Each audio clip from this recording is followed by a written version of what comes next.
काल बारामतीला जे छगन भुजबळ साहेबांचं भाषण झालं हे तुमच्या सगळ्यांच्याच माध्यमातून आम्ही लाईव्ह ऐकलेलं आहे आणि त्याच्या पार्श्वभूमीवर कदाचित भुजबळ साहेब हे शरद पवार साहेबांना भेटले असतील.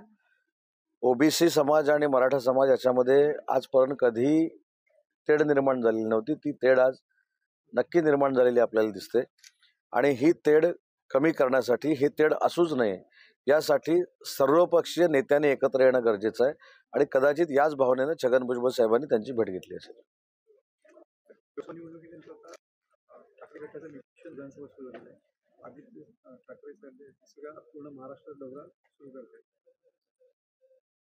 ते जर महाराष्ट्राचा दौरा सुरू करणार असतील तर त्यांना माझ्या शुभेच्छा आहेत. शेवटी लोकशाहीतला एक भाग आहे. प्रत्येक पक्ष वाढावा यासाठी त्या पक्षाचा नेता फिरत असतो, परंतु त्याचा किती आउटपुट विधानसभेमध्ये मिळेल हे मला माहित नाही. छगन भुजबळ ज्यावेळेला शरद पवारांना भेटायला गेले तर त्यांना 1.5 तास वाट बघत बसावे लागले. मला याची खरंच काही कल्पना नाही. ह्या अशा गोष्टींवर माहिती घेऊन बोललं पाहिजे आणि या संदर्भातली भूमिका भुजबळ साहेब मांडतील ना, कारण भुजबळ साहेब पवार साहेबांना भेटायला गेलेले होते. त्याच्यामुळे त्या भेटीमध्ये काय झालं, भुजबळ साहेब किती वेळ बसले, बाहेर बसले, आत बसले, त्यांच्याबरोबर किती वेळ बोलले, भुजबळ साहेब चांगलं सांगू शकतात.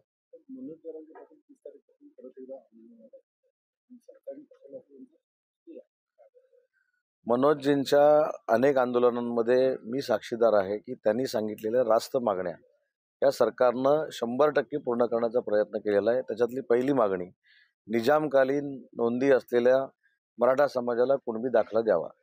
त्याच्यानंतर माननीय एकनाथ शिंदे साहेबांनी 10% आरक्षण सकल मराठा समाजाला दिलेलं आहे, ते टिकलेलं आहे. तर मला असं वाटतं की सरकारची भूमिका ही ओबीसीचं काही न कमी करता मराठा समाजाला आरक्षण देणं ही आहे. याच्यामध्ये मनोजजीने देखील आम्हाला सहकार्य केलं पाहिजे आणि परवाचा प्रसंग मनोजजींना देखील माहिती आहे की ज्यावेळी मराठा आणि ओबीसी समाजाला आरक्षणाबाबत एक महत्त्वपूर्ण बैठक लावलेली होती त्यावेळी विरोधी कोणी उपस्थित नव्हतं.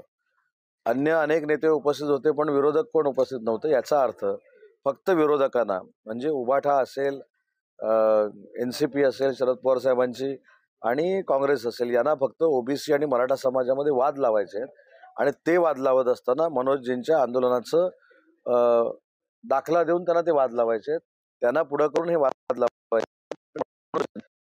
विनंती करायची आहे की आमचे जे विरोधक आहेत जे तुमच्या आंदोलनाचं भांडवल करून करण्याचा प्रयत्न करताय त्यांना तुम्ही वेळीच ओळखावं ही मनोजजींना माझी विनंती आहे.